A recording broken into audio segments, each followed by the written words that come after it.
We are going to find out the structure of B when cyclopentene is treated with bromine followed by treatment with alcoholic potassium hydroxide.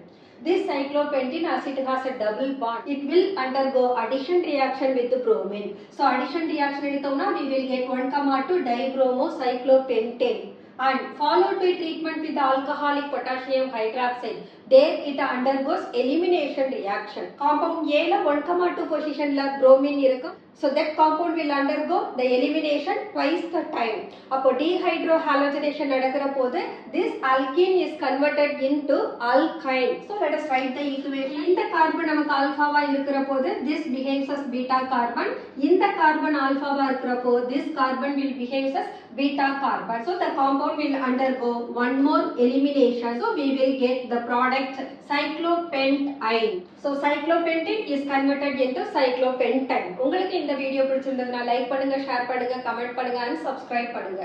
Thank you.